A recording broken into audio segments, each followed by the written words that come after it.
Okay, we're going to get started here again. So let's continue on from using Bitbake with dash continue. Again, we're gonna add to this as we go forward, and certainly look at debugging and such later on.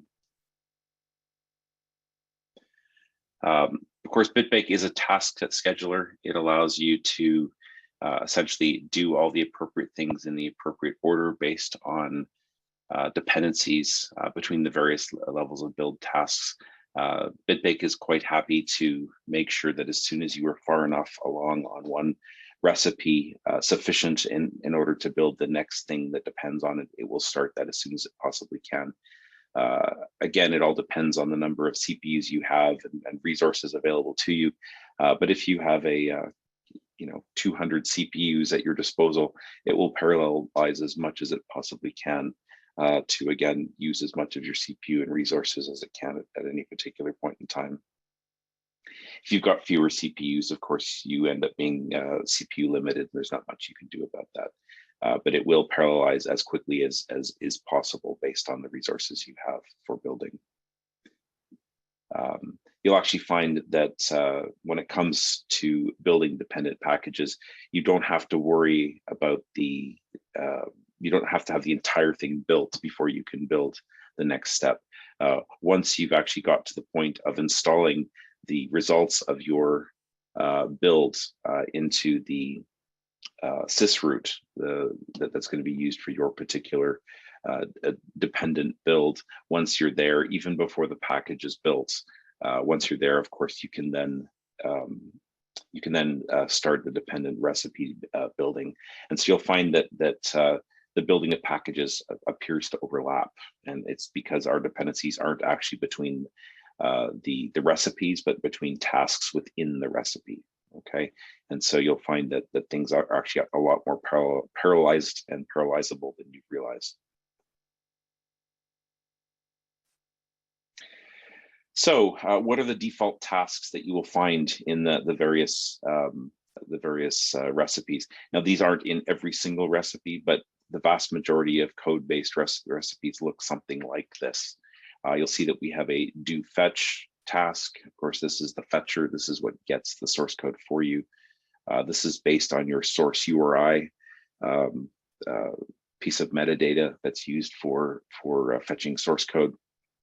We then have the unpack task. Of course, this will unpack anything that's a tarball or some other grouping of source code together. We then have do patch, and of course, this is when optional patches are applied to the source code before the actual configure and build stages happen. Next, we configure things in systems where configuring makes sense, maybe autoconf, maybe maybe CMake, and so on. There's a number of mechanisms that have configuration steps that you can do going forward. We then, of course, have the major thing that we're trying to do, and that is compile, which is the next step. After that, we do an install, and the install has two things that come off it that basically happen at the same time. One is called populate sysroot, and the other one is packaging. Packaging, of course, will take all the appropriate files to build a series of packages that make up the individual pieces of the resulting build. However, do populate sysroot will actually copy the appropriate files that are needed for dependent package builds into their specific sysroot, so that they can then be built against those libraries. Typically, libraries and scripts and things that are a part of building other things are what are put into the sysroot. If you look at what a sysroot is for compilation, it's effectively what's under the /user directory on your machine. Things like user lib, user include, the things that you build against are put into what's called your sysroot when you have a dependent build, a build that depends on something else. It's your sysroot where that lives. Of course, you can get a list of all the tasks that a particular recipe has by doing a bitbake -c and then list tasks.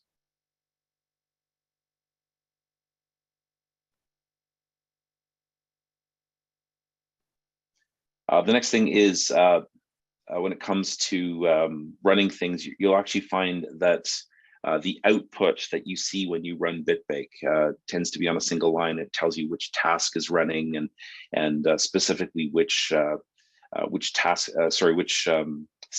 task number out of a total number is running it, and it tells you the specific recipe and task name that's currently being run. And it's always do underscore something. That's the naming convention, which is actually enforced to a large degree. But you'll see that running down at the bottom. Now, this is part of what's called cooker.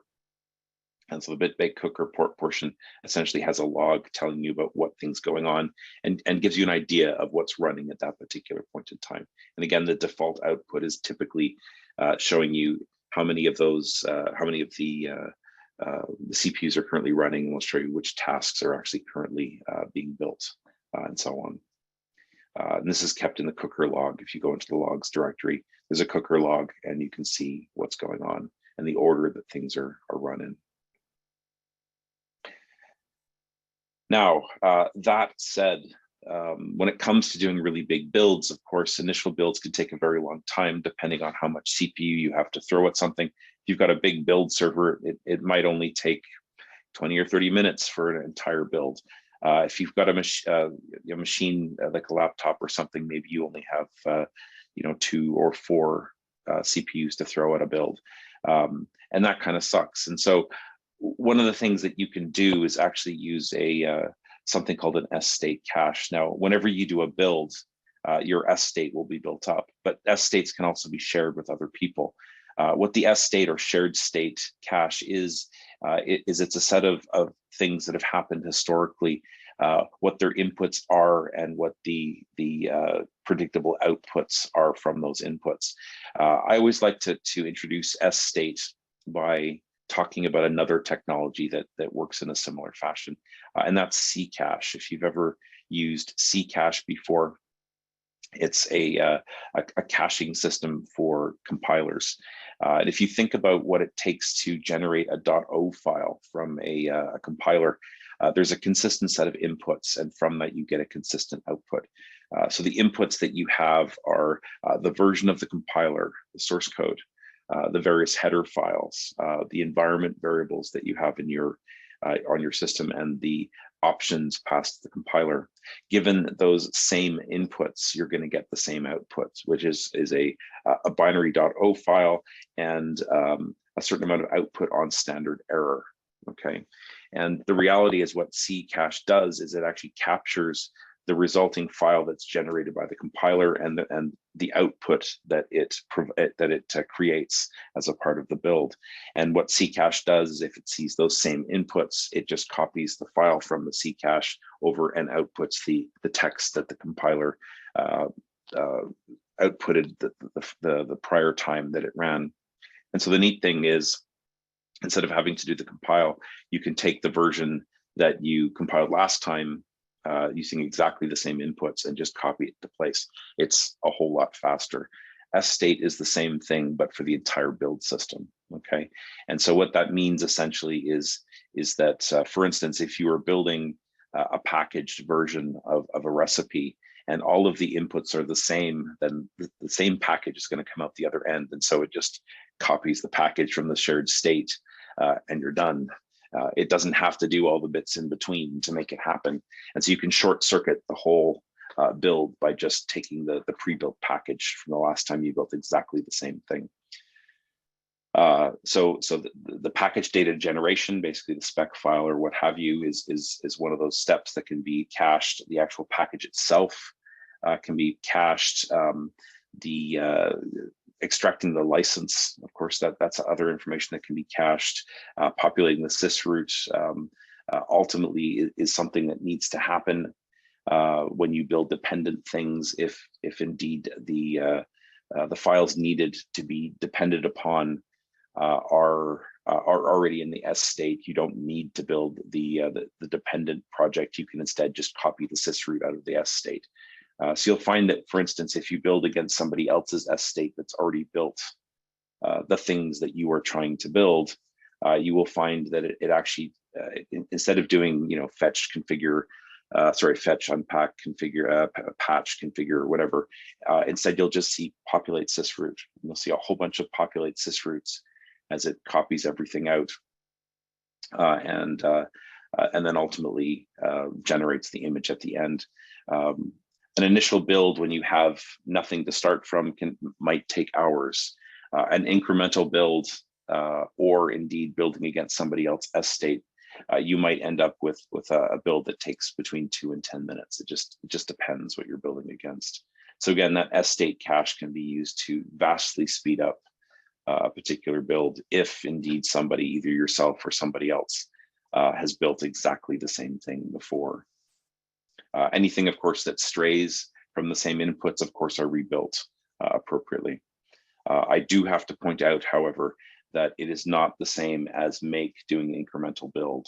Okay, when you make a change to source code, of course, something like make will build the source code appropriately. In the case of Bitbake, remember, this is an image builder. Okay, this is not a development system, and so if you change your source code after a successful build that you did before now, Bitbake has no way of knowing that your source code has changed. There's what's called a stamp file that indicates that the prior compile completed successfully. Bitbake has no way of knowing that the source code that you dealt with is in fact different from before, unless you change the metadata, in which case it will know. There's no way for it to know. So don't change source code and expect Bitbake to do an incremental build of your source code. Okay, it will only do incremental builds of recipes. All right, so if you change what's going on in the recipe, then it might find the difference. Just remember that it's trying to build an image from what it is assuming is static source code. All right. Again, it's an image builder, not a development system. If you want to do that, you need to use a tool like DevTool on top of Bitbake that adds extra knowledge as to how things are built. So let's say you want to build, or let's say you've already built a package. In this case, the hello program here, the hello recipe, which is effectively a hello world recipe. If you do a bitbake -c clean hello, it's of course going to run the clean.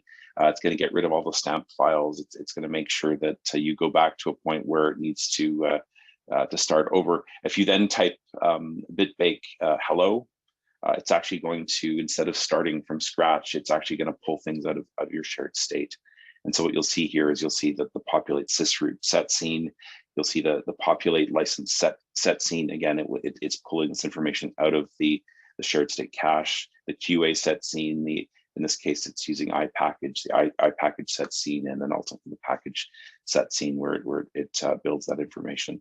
So instead of actually completely rebuilding, it's actually going and pulling information out of the shared state cache in order to redo this work.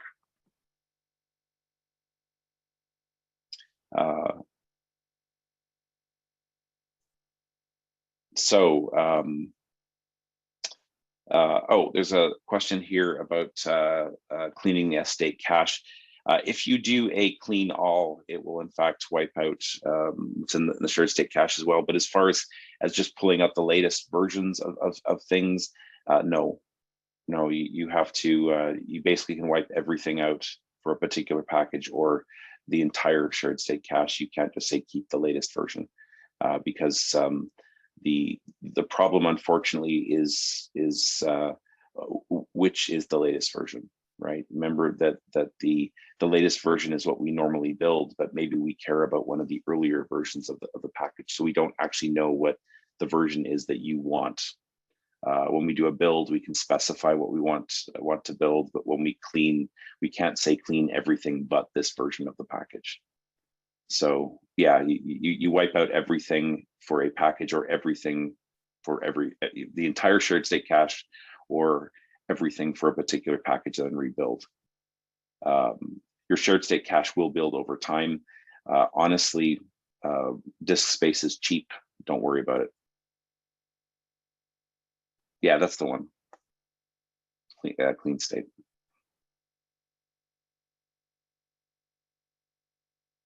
Let's look at recipes next. And so we're going to start looking at specific recipes as we go forward here.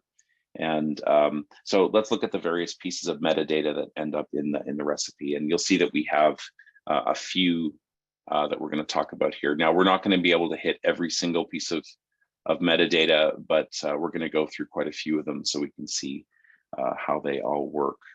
So the first one is source URI. This is where your source code comes from, and you'll notice it's a universal resource indicator, so it doesn't necessarily have to be a URL, okay, which is one form of URI. But you'll see as we go through that the source URIs dictate the fetcher that's ultimately used. We also have dependencies through depends and rdepends. Dependencies or depends are build dependencies, rdepends are runtime dependencies. But we have those kinds of dependencies we have to deal with for libraries or other things that we want put into the image. We also have extra configuration options, things like extra OE-conf, extra OE-make, and so on.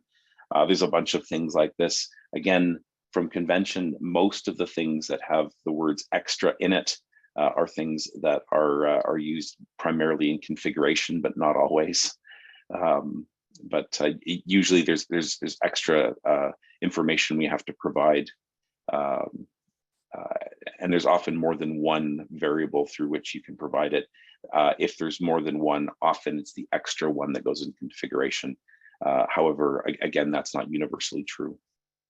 And finally, we have a list of what goes into what package. We do that with the files variable. There's a modifier that can go after that, underscore, and then the name of the package you want it to go into. And indeed, you can list which files you want to go into which packages by using that modified version of files to make it all work.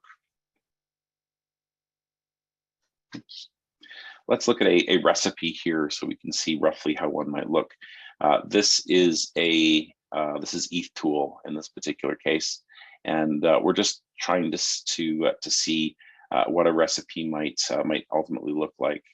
You'll see here that we have some metadata at the top that's used for it's called descriptive metadata, and so you'll see here we get things like the summary, which is the one-liner that describes what the recipe is all about. This is often used by tools to give the very simple version of what the recipe does. The description, on the other hand, gives the longer version, often a lot more detail.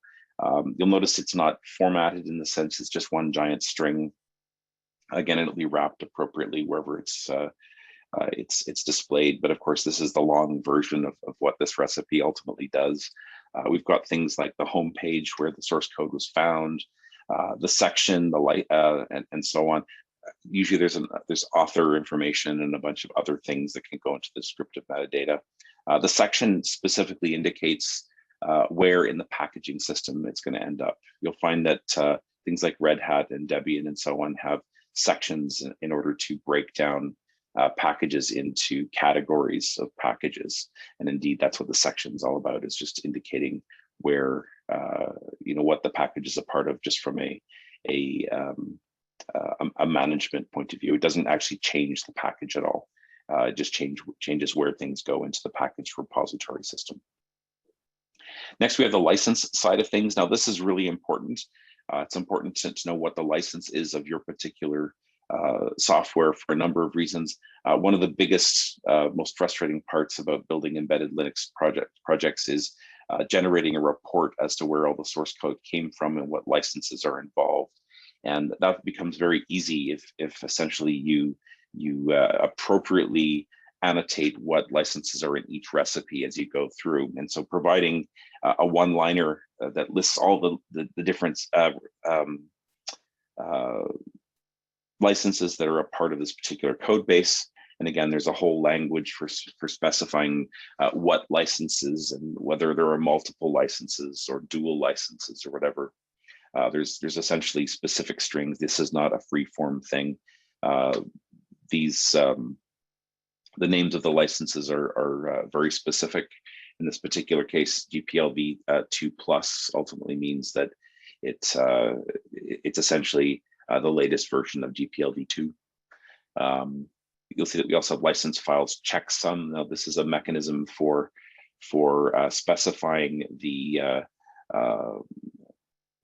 where the license can be found, and indeed what the MD5 sum of that license was at the time that it was looked at. Essentially what happens there is this means that when it comes to the copying file, that when it was looked at and it was determined that it was GPLv2 plus, this was the MD5 sum on that particular file. What that means is if the file ever changes for whatever reason, the build step that's checking the license will fail, and it will tell you that the MD5 sum doesn't match. And indeed, the idea is to go back and see whether the license changed or for whatever reason. So the MD5 sum effectively tells you the version that was viewed at the time to determine that it was a GPLv2. And you'll see we also can put licensing information into C files as well. In this case, we're telling at the beginning and end line to look at, and the MD5 sum of those few lines.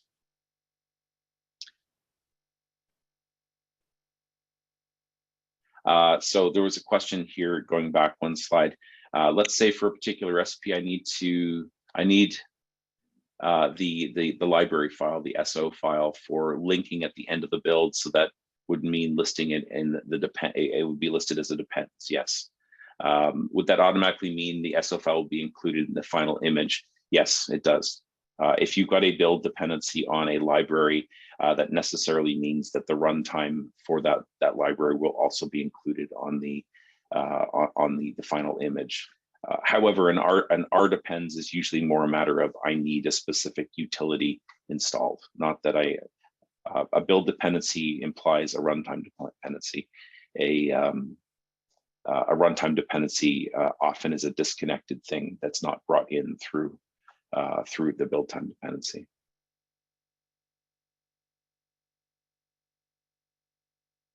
As far as different options, things like extra OE make is if you're using make directly.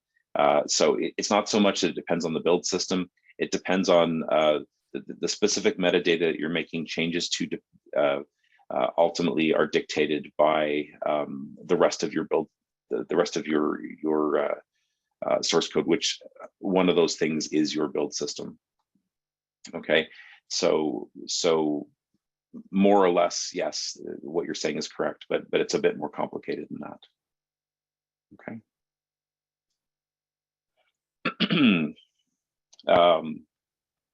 Nothing's ever entirely cut and dry, is what it comes down to. So the next thing here is the source URI itself. So you'll notice here that we're actually pulling an ETH tool. Now, ETH tool comes from kernel.org. And one of the big problems that Yocto Project and Open Embedded, because they're becoming so widely used, one of the major problems is that if every CI builder in, let's say, the Eastern time zone of North America decides to build at 2 a.m., let's say for the moment, and because a lot of people build at the early hours of the morning, the problem is that if everybody does that on the Eastern Seaboard, that means that specific upstream source machines are all going to be hit at exactly the same time, which is a real problem.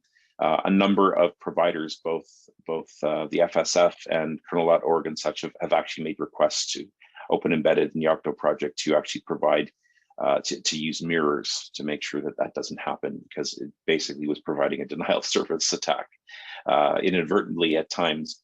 And so for kernel.org, for the GNU project and such, there are mirror sites. And so in fact, it will choose a random mirror site every time you call this to make sure that the load is evenly distributed across all their mirrors. So kernel.org mirror will pull it down from one of the kernel.org mirrors, in this case, a particular path to ETH tool. You'll see that we have pv.tar.gz at the end. The PV is the package version. So in this case, it's the version of the recipe that we're using. We'll find a bit later that this, if this isn't specifically specified as a part of, pardon me, the part of the file, it's pulled from the file name itself. And so if the file name for the recipe, in this case, you'll see is ethtool_3.15, the PV would be automatically set to 3.15 as the package version. And so that first line would imply where to get the source code and the fetcher to use. Depending on what the mirror is set to, it's probably an HTTPS URI. It would automatically use the file fetcher at that point. You see, we also have a series of files that are specified, file : / for run ptest. That's part of the ptest system, and a couple of patches. Those patches would be automatically added as a part of the patch task. The nice thing is that the extensions to files dictate where they're used, and anything that ends in .patch or .diff is automatically applied as a patch. In the case of run ptest, that means that ptest will be run on the resulting package and so on. You'll see down there we have the source URI, and there's for MD5 sum and SHA-256 sum. These are what are called attributes. In this case, the attributes are the MD5 sum and SHA-256 sum of the tarball that we downloaded in that prior step. Now, the first thing in the list, being a tarball, ultimately is where the source comes from, and so by default, these two attributes apply to that. However, if we had more than one source file listed, there are mechanisms to indicate which of the files the MD5 sums are applied to. And indeed, you can apply MD5 sums and such to also patch files and so on. You'll notice we have both MD5 and SHA-256. MD5, of course, has had collisions in the past, hence people moving over to SHA-256 sum. Why provide both? It basically doesn't hurt anything, and it also mitigates any kind of collision that might be found in SHA-256 in the future. Finding collision between two of those hash mechanisms would be very, very difficult. You'll find that if you do not provide these attributes, the build system will complain at you and say, you know, these values were not provided, and it will actually tell you the exact lines that are missing from your recipe. You can actually just cut and paste those directly into your recipe and rerun, which is very straightforward. You'll see next we have an inherit of auto tools and ptest.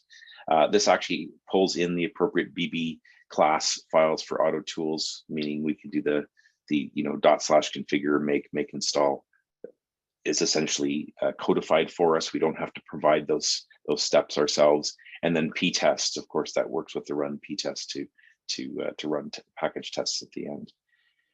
And then at the end, you'll see we have an rdepends. In this particular case, rdepends are runtime dependencies. And in this case, _pn means that we have a dependency specifically on the package name version for ptest itself. And so you'll see here that in this case, what's going to happen is make is going to be built and put onto the resulting image in order to make sure that ptest works during runtime, which is where it runs. Okay, notice we have no build steps though. This is a complete recipe. This is saying get the source code at this location, build it using auto tools, and test it using ptest on the resulting image. Nothing more needs to be written. Everything is contained within those two inherits, which makes things that much easier. What else do we have here? Questions. How about building statically linked Qt so the build system needs all Qt, but nothing should end up on the image except the app? That is a much more advanced question. I can't easily answer that, but certainly that is possible to do. New mirrors, you can define as many mirrors as you want, and indeed the reality again is that if you want your source code to come from a particular place, you can use pre-mirrors as well.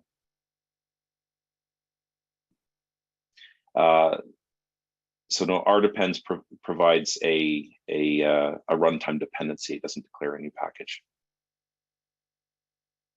Oh, sorry. It's specifying rdepends for that particular package name. Yes, the package name though is actually defined by ptest itself.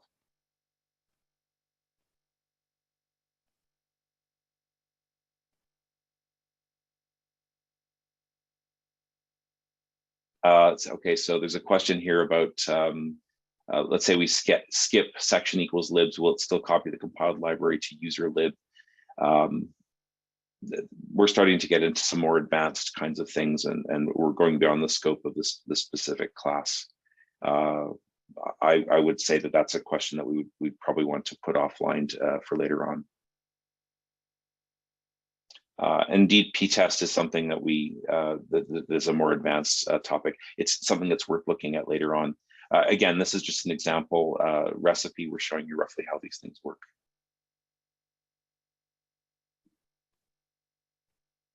When it comes to building stuff with make, the problem is that if it's just a straight up make project, of course, you have no idea how to build it automatically. The problem with make is there's no standards. With autoconf, we know it's /configure make install. With make, it could be anything, and so yes, you do have to write your own tasks for things like do compile, do install, and maybe even do configure.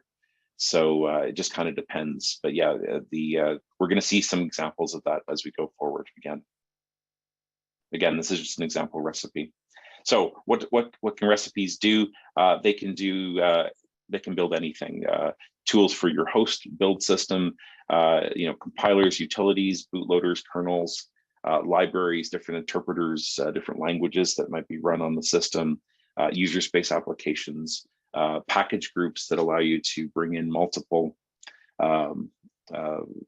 packages through a single set of dependencies, and of course, ultimately full system images, SDKs, what have you. Basically, anything that's built as a part of the system is built via a recipe. So let's go through some basics here. I know it seems odd going through operators, but things don't work necessarily exactly how one would imagine unless you've fully read the mega manual. There are probably some things that may or may not be immediately obvious. So I always like to go through the operators in a lot of detail here. The first thing to understand is that the way recipes are written, like make files, is they use what's called late assignment. What that means is that whenever you do a simple assignment, you're actually making a promise to assign that value.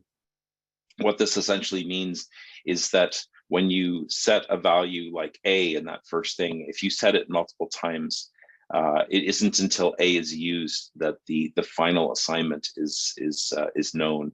So when you say A equals foo, you are promising that foo will be set to A unless otherwise stated later on. It's not an immediate assign. In order to get an immediate assignment, you need to do a colon equals, again, just like we do in make. That value will be assigned at this very moment. We can also do what's called the default value. So if B, in this example, if B is not set, it will be set to 0t. Okay. However, if B has a value already, it will not be set. And then finally, we have what's called a late default assignment. And so for C, question mark equals ABC. What this means is that at the very end of time, if no assignment has happened, we are going to assign this. Okay. So what this means is that a default value overwrites, or rather trumps a late default, and of course a normal assignment, of course, will trump a default value using the card terminology there, of course. You'll see here that if you append something, you can use sort of the Perl style append operator. So dot equals will append something to what's there. So if A, of course, is set to foo, if you do a dot equals bar, of course, the eventual value of A will be foo bar. You can also prepend with equals dot, which of course is a version of that. So in the case of B equals dot W0, you'll actually get woot, because of course it will prepend to the B value, again, assuming that there's nothing else set anywhere else. And then finally, you'll see that we can actually also append by using the plus equals operator. This will add a space, an implied space between the two.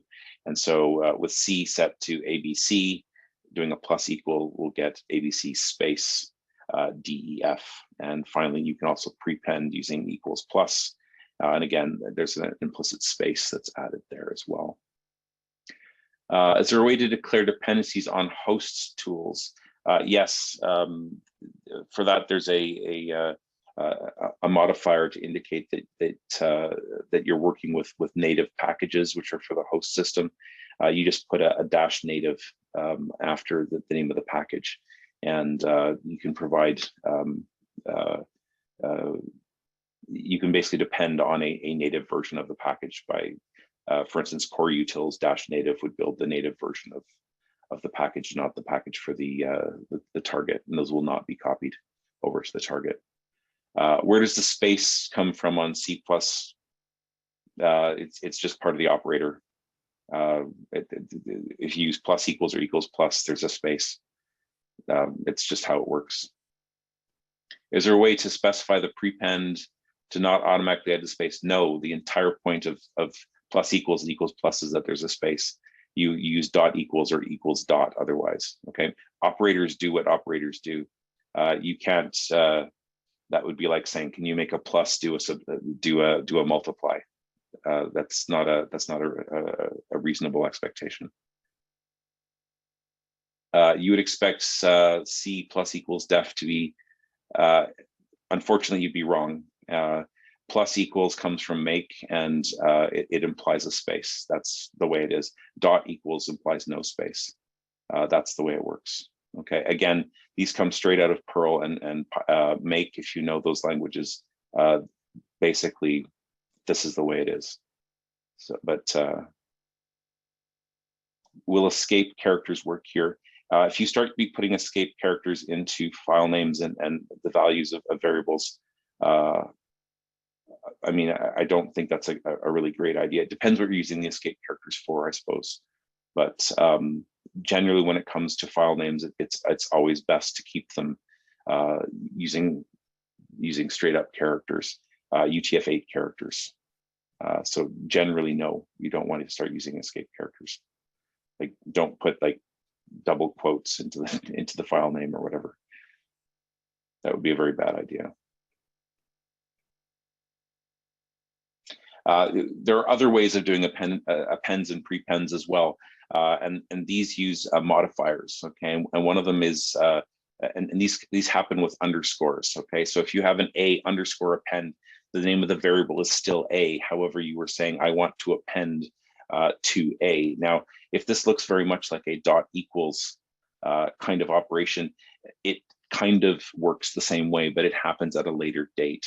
Okay, so when you do an a underscore append, this means after you've done all your other operations, at the very, very end, we're going to add bar. So again, if a is equals foo, and then we later on do an a underscore append equals bar, notice it's an equals, you will get foo bar at the end. Okay, the same with b, if that's set to 0t, and then you do it as a b underscore prepend, again, you're going to get woot in that example. We can also do something called an override. And in the case of an override, we can provide a series of modifiers, okay, that are colon separated. So here we have OS, Arch, Machine, and those are explicit modifiers that can be used appropriately. So here you'll see we have a AOS, a append Arch, and a prepend OS. What this effectively means is when it comes to a specific version being read, it all depends on whether or not that override is present. So certainly, if AOS is provided over A, in this case it is, we've got an override called OS. It means instead of A being ABC, in this case it would be capital ABC. But you'll see we also have an A append Arch. Okay, this means that if Arch is one of the overrides from left to right, and it is, okay, it means that it would actually be a conditional append. In other words, since Arch is a thing, it would actually take the value of A and append DEF. And of course, we also have an A prepend OS. In this case, again, if the OS override has been applied, of course, we will prepend XYZ.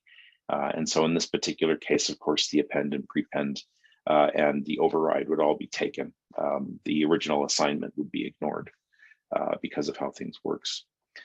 So when it comes to whether something, the scope of how something is set, if you set something in your global configuration, yes, it's a global. If you set it in the recipe, it's local to the recipe.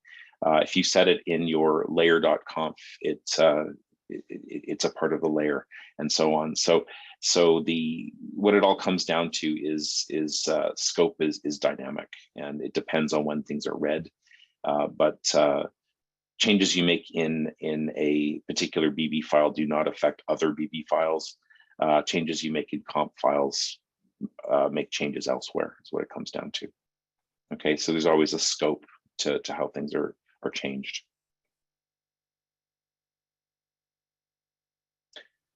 Next, let's look at Bitbake variables and metadata. And so there's a number of pieces of metadata that are set for you. There's other pieces of metadata that you need to set yourself.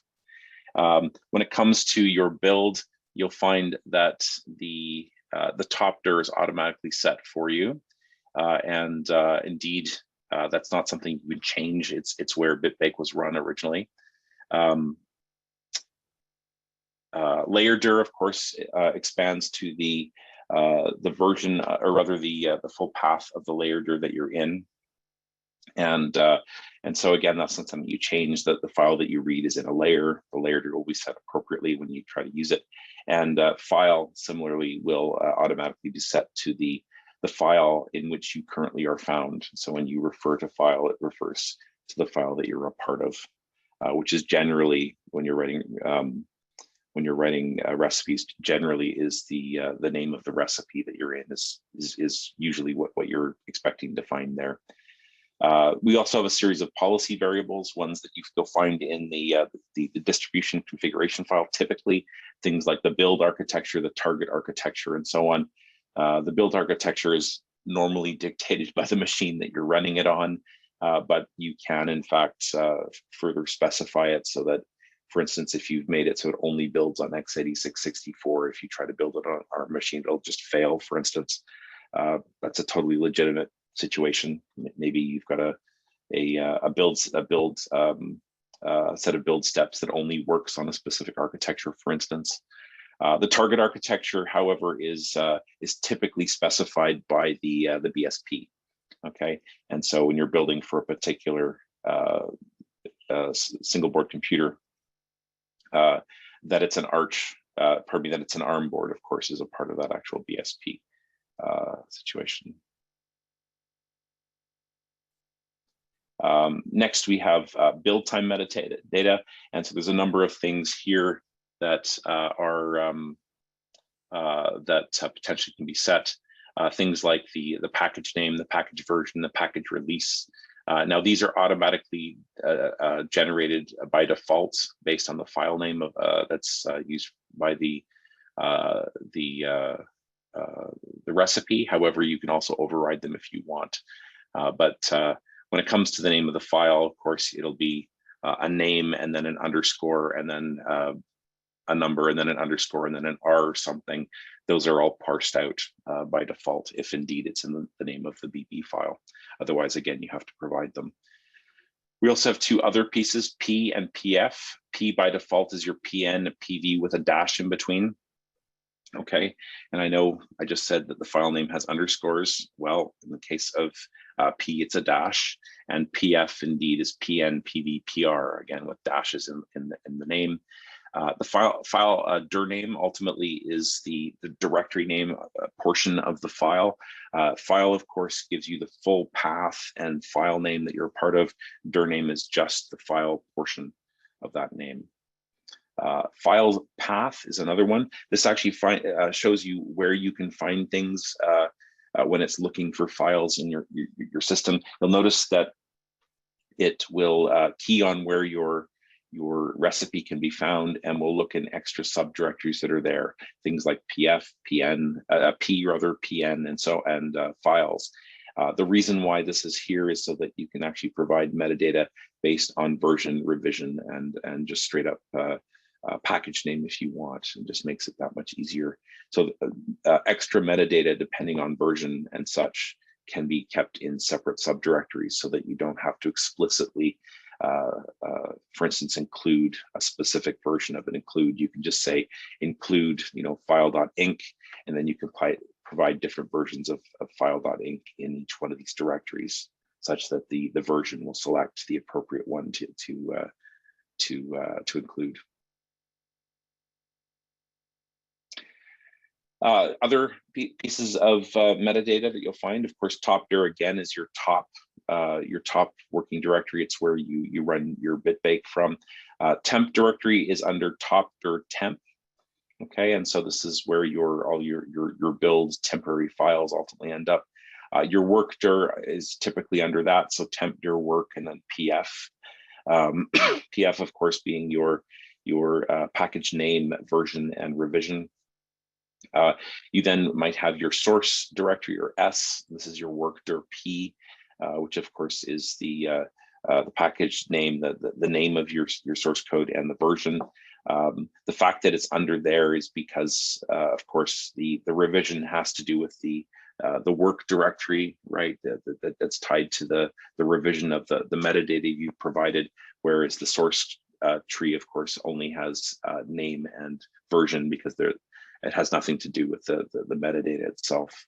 You'll see that the build directory by default points to the source directory. Now you can build out of tree if you want. If you specify a different build directory, it will build there instead of in the source tree. There's also the D directory, which is the destination image. This is where things are installed before they're packaged, for instance. And then finally, you'll see we have the deploy dir. This is where images and the output of a build for things like your SDK and your images and license what are they called? I'm losing the word right now. The package, both the package and license reports in any case end up in this directory as well. So under temp dir, there's a deploy directory. Under that is actually where our images end up, and it's called the deploy dir image directory. Manifest, that's the word I'm looking for. So you'll find under deploy we have images, we have different manifests, and the package feed lives under there, and so on. We also have dependency metadata, and so of course depends and providers are both there. You'll find that there are default values for provides, however not for depends. Dependencies aren't something we can easily figure out directly. However, when it comes to provides, you'll see that we automatically provide P, PF, and PN. P being name and version, PF being name, version, revision, and PN, of course, just being the name of the package. This means that other things can depend on the name of the recipe, or a specific version or specific revision of the recipe, if you so wish. So we automatically provide all those names for ourselves. We also have our depends, which of course are dependencies needed on the eventual runtime system. We have our recommends. These are primarily recommended packages. If they do not exist, no big deal. If they're available, they're put onto the runtime, onto the image for runtime. R suggests, now this basically ties back to the Debian package system. That's not really something that's a part of RPMs, but with a Debian package, you have the idea of a suggestion of a package. It's basically very loose recommends. It's like, we really think you should have this, but you really don't need it. So it does not install it by default. R provides, however, provides names that are used by other people. So you can say that, I provide this runtime name that other people can use in their R depends. We also have R conflicts and R replaces. Again, these tie back more to specific packaging systems. Conflicts basically means that you cannot be installed at the same time as a different runtime dependency from somebody else, and replaces ultimately indicates that if you both conflict and replace a specific package, basically it means I cannot be installed on the same system as that other one, but I in fact replace them, and it means your runtime dependency will be chosen instead. So R depends on R provides. So R provides is what this package provides as names that are used as part of R depends. So you R depend on another package's R provides. They're not the same.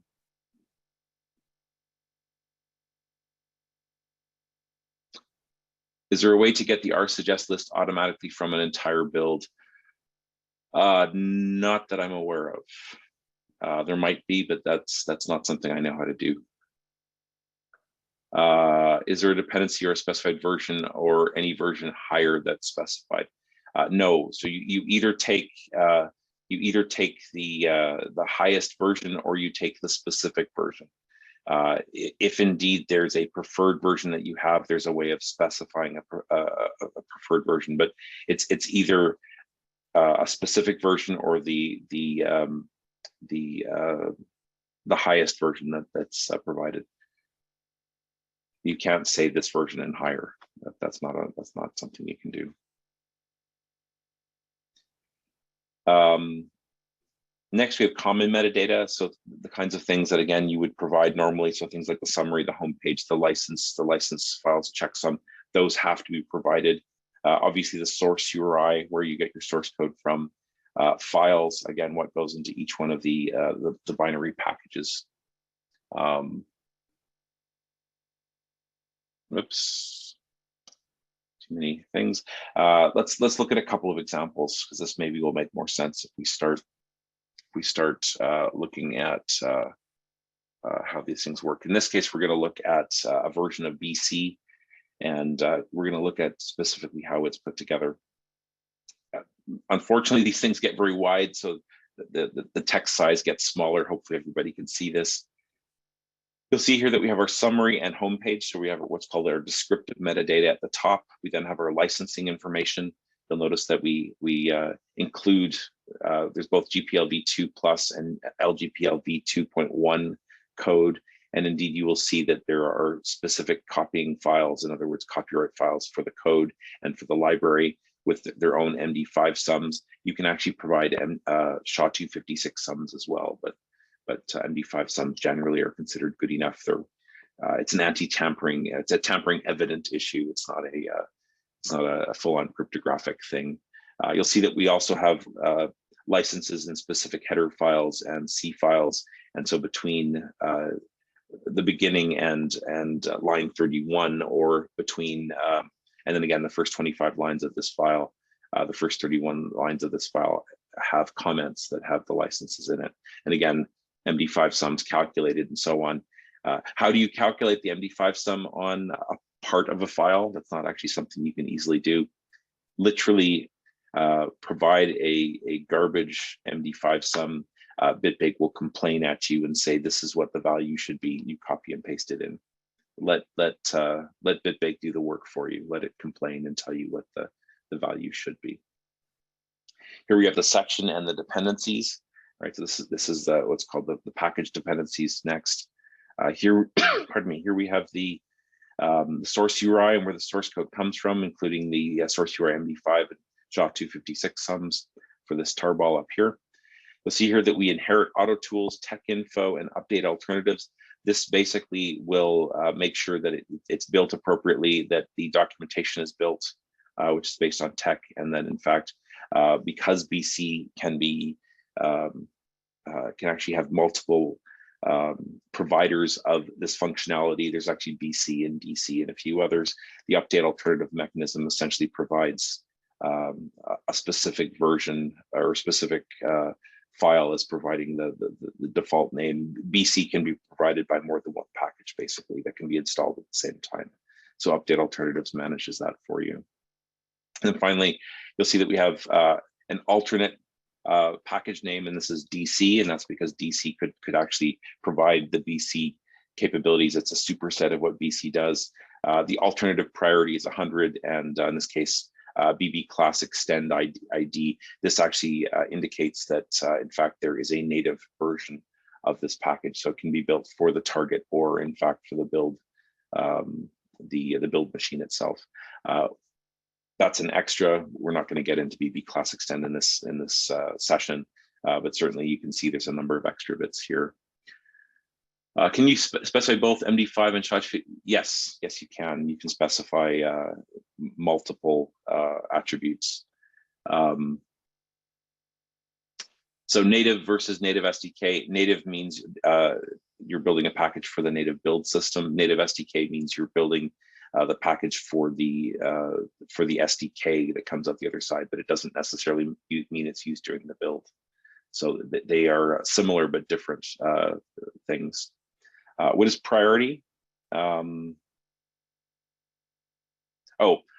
priority. Basically, that has to do with update alternatives. And what that basically means in this particular situation is the default priority is 1. It means if DC is installed, in fact, DC will have the higher priority, and in fact will be installed as BC, and BC will not. Is what that's all about. Again, you have to, the term priority almost always means that it outranks something else if it has a higher priority value. Why do we need different types of sum instead of just one? Because MD5 sums were the default and they are no longer considered safe. And so SHA-256 is the replacement, but not everybody uses it. So we do both. And again, if you provide both, and indeed, if there's ever a collision, in other words, if SHA-256 sums are ever broken, and which means that a collision has been found, 2 files can provide the same SHA-256 sum, it's not going to be the same collision that can be found for MD5 sums. So personally, I always provide both, just because the error message tells me both, and it's that much safer to provide both. Yeah, highest number wins with priority. You should use both, yes. Yeah, it will complain about both, provide both. You only have to provide one, but always just provide both. It's easier. It's just a few extra bytes in your recipe. Next is let's say we're building on top of a BB class. And again, this next example is going to use inherit, so you can see how that works. Now, we used it in the last one as well, but here we're going to look more at the inherit side of things. What this is going to do is it's going to look at BB path, and it's going to look for a specially named directory called classes. Every layer can have a classes directory that provides .bb class files, and that's where those have to live. BB class files have to live in the classes directory. And so when we do an inherit, rather, it looks for one of the classes directories in the layers. The next one here, we're going to look at FLAC, and you'll see that FLAC in this example has a version that's built into it, 1.3.2. It's going to inherit both AutoTools and getText, meaning that it's going to be built with /configure, make, install, but it's also going to be multi-language with getText. We also, in this case, are changing the make, exactly how that works by making changes to extra OE-conf. And we're also setting some tune values that tune the architecture specifically for what we're doing. We also are going to break things out into individual packages, and you'll see that we set that up appropriately with files as well. Okay, so here is the flac.bb file in this particular case. You'll see we have our descriptive metadata at the top, right? Summary, description, homepage, bug tracker. The section it's a part of, there's the license, and you'll see that we have a ton of information in there.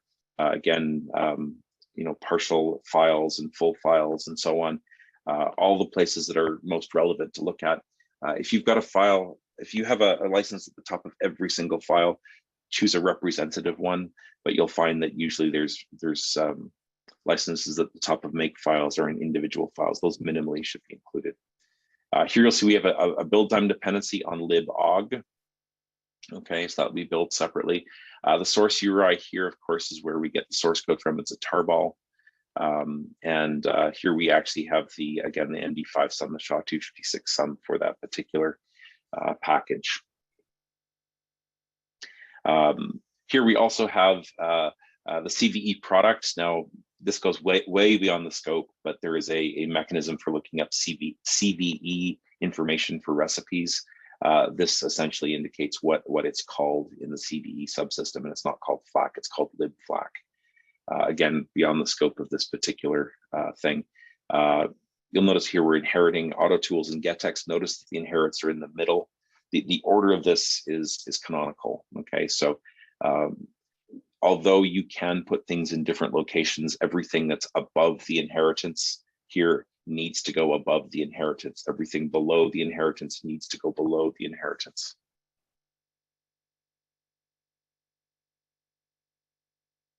There's a question here. Is it mandatory to use this flac.bb recipe? This is just a recipe example. So flac.bb, flac is an audio so-called compression algorithm. It's basically a lossless compression algorithm. If you need flac, you use it. If you don't need flac, you don't. Okay. CVE has to do with a CVE is a I forget what it actually stands for, but it references a particular security threat that's been listed as far as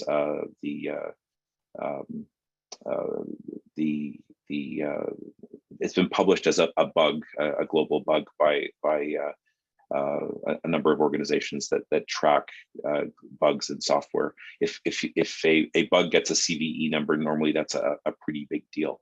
And so there we go, common vulnerability enumeration. Thank you very much, David. I knew you'd know. So yeah, essentially it's a global list of bugs that are very significant. So yeah, CVs are normally against specific code bases. Extra OEConf, you'll notice here that we add to the configuration what's being passed to /configure by extra OEConf. So specific flags are passed in to that. We don't have to rewrite the task. We can just append to it. Extra OEConf, there's another one there that's added. We don't have to do it. Here we're assigning it, but then we're doing a plus equals. So you'll see that we can add a few extras. Now in this particular case, we've got some special extra bits. We're actually using some Python code in this case to add a conditional configuration step in the case where tune features has AltiVec in it, okay, in which case we would set this. In the case of tune features having core 2 or i7, again, extra things are added. So this is actually looking at the tune features in the that are set elsewhere and are setting specific flags based on whether or not that exists or doesn't exist. This again is rather more advanced mechanism for setting configuration, but you can use effectively executable code to figure out what should be added to specific pieces of metadata. Down here, you'll see we have a series of extra package names that are being added to the default package names list. Normally things like package name debug, package debug doc, and so on are added. Here we're adding specific library file names that are going to be built out of this recipe. And you'll see that for each one of those packages, we in fact provide a list, in this case, a globbed list of files that we want added to those specific package names. So files underscore and then the package name, and this indicates the things that we want in there.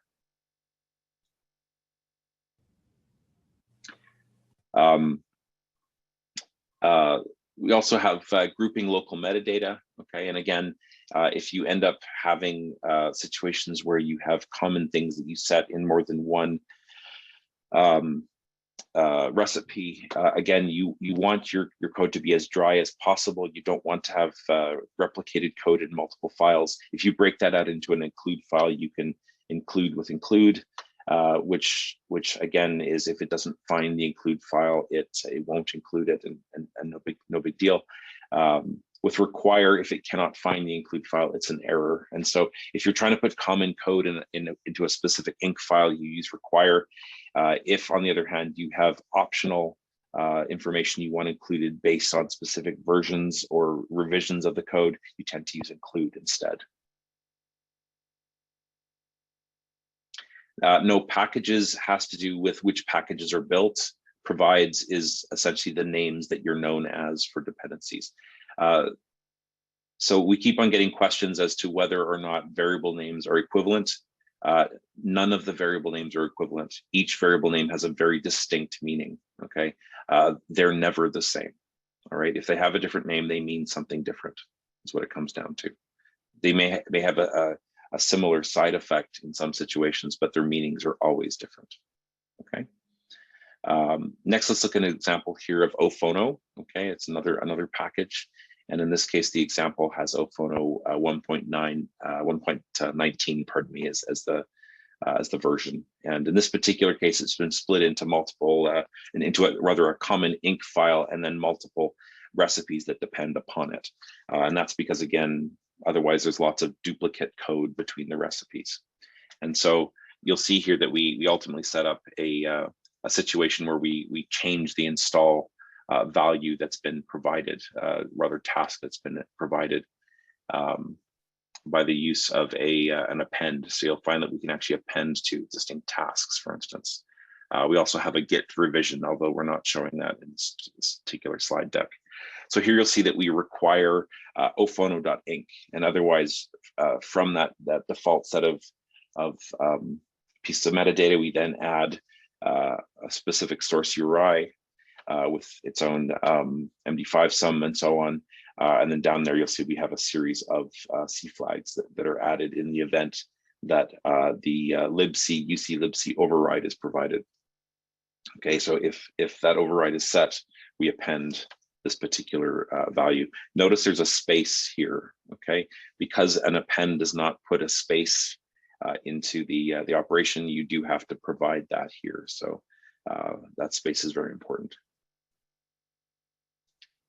The next thing is you'll hear this is what the include looks like. And so you'll see here that, again, we have our descriptive metadata, our license, our various inherits, our dependencies, the name of the initialization script that's used at boot time, that's used as a part of the initialization system.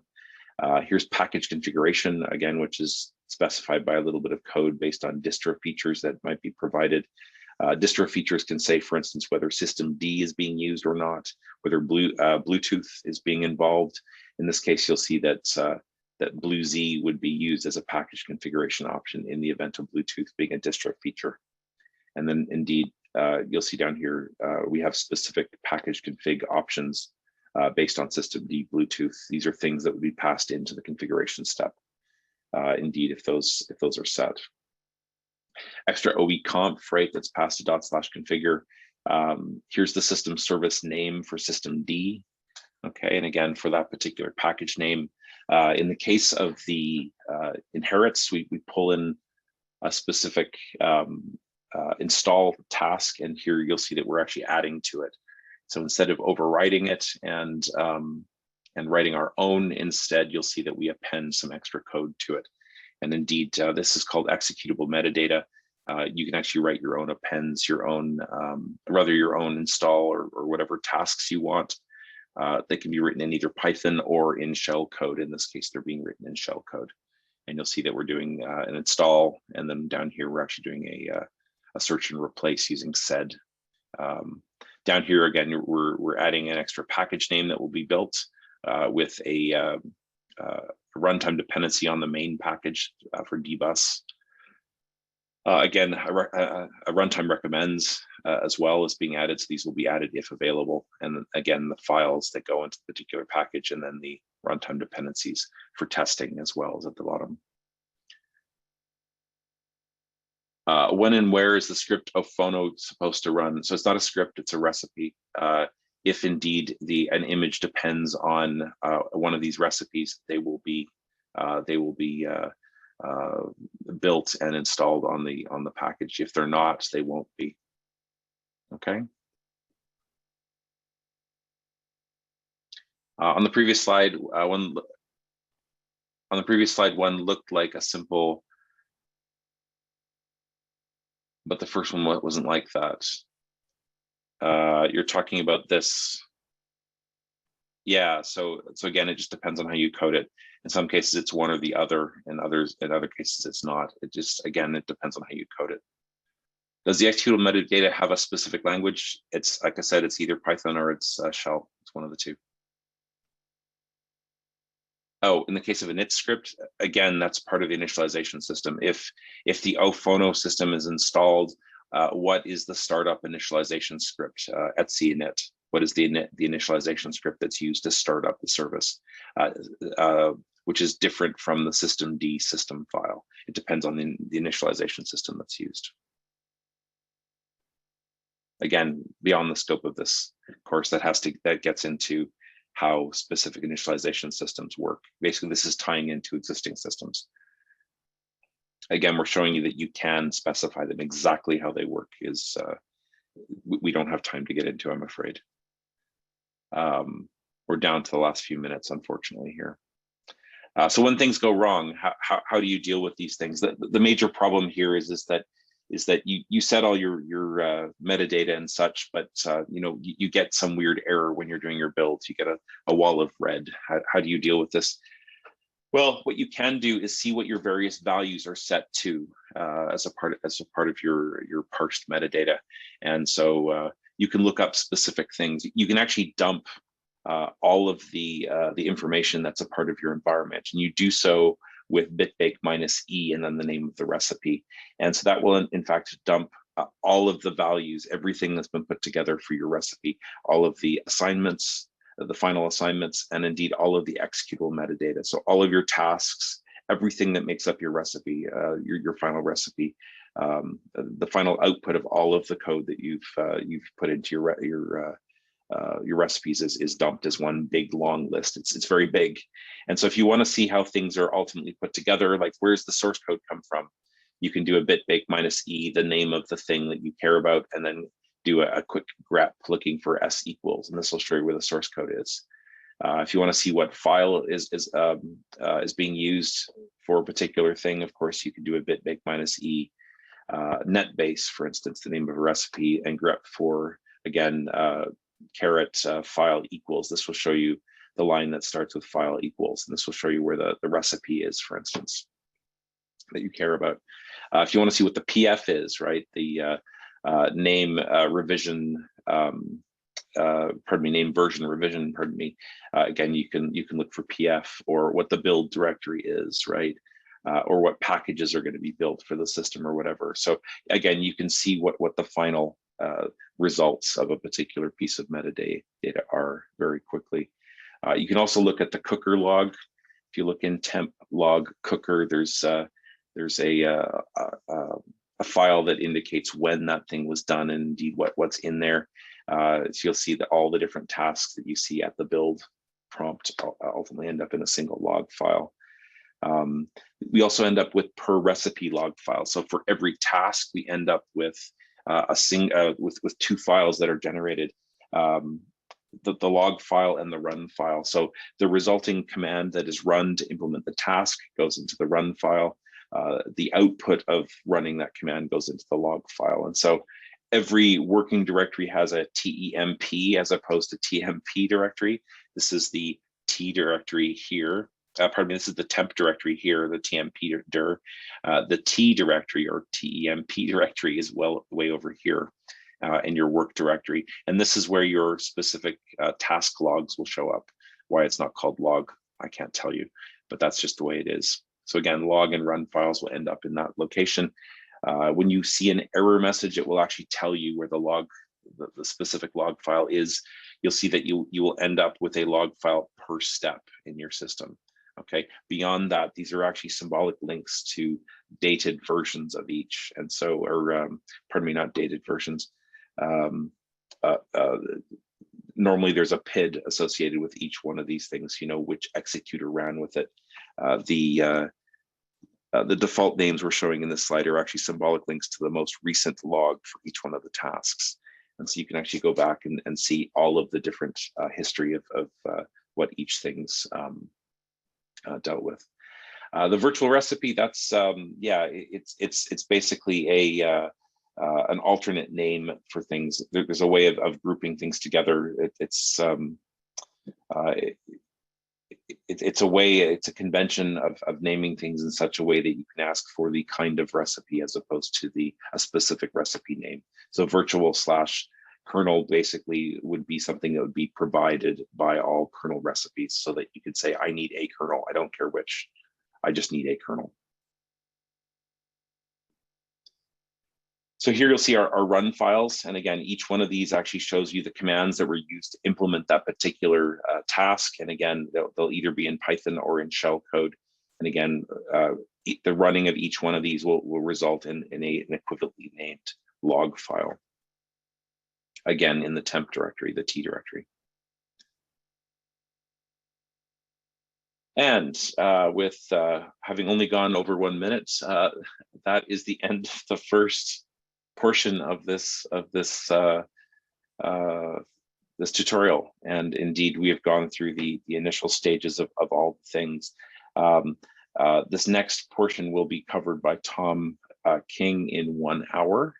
We're actually on break now. I was worried that we'd run out of time, or that I wouldn't have enough, but with all of your questions, just the right number, we in fact nailed exactly the right time. So this is perfect. I think, unless I missed some questions here, I think we got it all. Now, that said, there are no more slides. However, we have a 1 hour break. I'm happy to take questions right now if people want. Right now we're recording to Zoom. We will be editing the start and the end stuff off, and the break in between, and they will be uploaded to YouTube sometime in the near future. Please bear in mind that we're all volunteers doing this, so it will be done when the volunteer who does it gets to it. So unfortunately, there's no I can't give you any kind of timeline will that be put up, but it'll be put up as soon as possible. Let's see now here, lots of questions. Thank you very much for everyone saying it was a good session. I appreciate that. Could you elaborate how the reuse the shared state of others? That's actually a very interesting question. You can do it a couple of ways. You can specify a what's called a shared state mirror, and what that well, first of all, you can actually point to the same directory as are used by other builds. In theory, you can actually point to the shared state of somebody else over like a shared like a network share or what have you. I personally prefer using what's called a shared state mirror, a state mirror that dictates the location of a read-only mirror that's been provided by usually a central CI builder of some sort.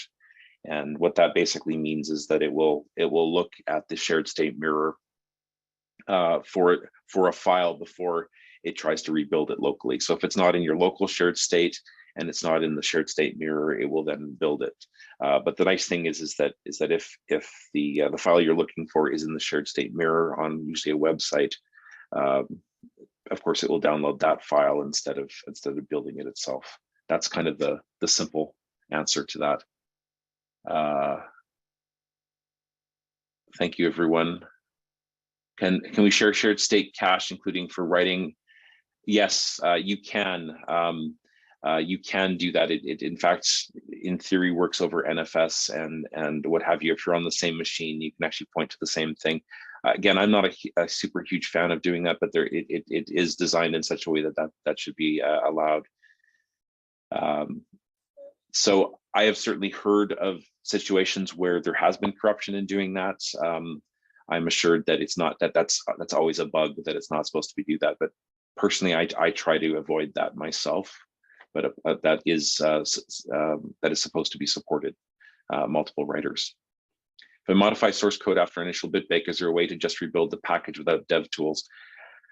Yes, there is, but you have to start playing around with stamp files. You basically have to clear the stamp file for compile, and you do that with a -C. So if you do a Bitbake -C compile, and then redo the Bitbake -c compile, it will rerun the compile task. And because you've wiped out the stamp file, it will rerun the compile.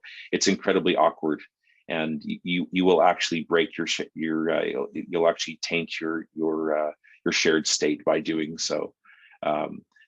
Please understand that Bitbake was never intended as a development tool. You can use it that way, but you can use the screwdriver as a hammer as well.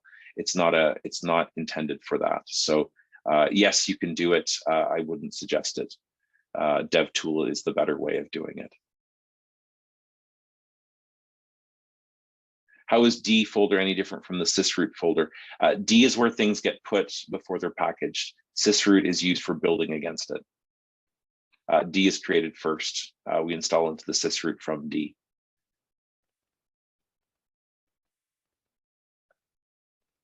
From the build folder, can we share temp work between multiple builds?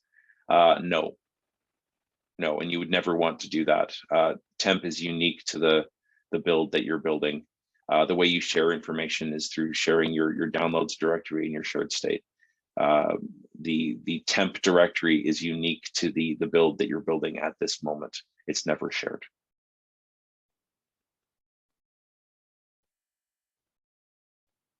Wherever you want to put it is where the shared state is. By default, it's in your top dir. I usually put it one level up and share it amongst all of my builds just to make it easier. But it's one of the configuration options in your local.conf file. And again, you can put it wherever you want to. Is there a way to save cached tasks? That's what the shared state does. It's exactly what it does. So the way you save cached tasks is you just use it the way it is. Out of the box, it does that. So again, you can share the shared state between multiple builds. That will do it appropriately. Is there a way to reuse the source folder to build multiple architecture with multiple build dir?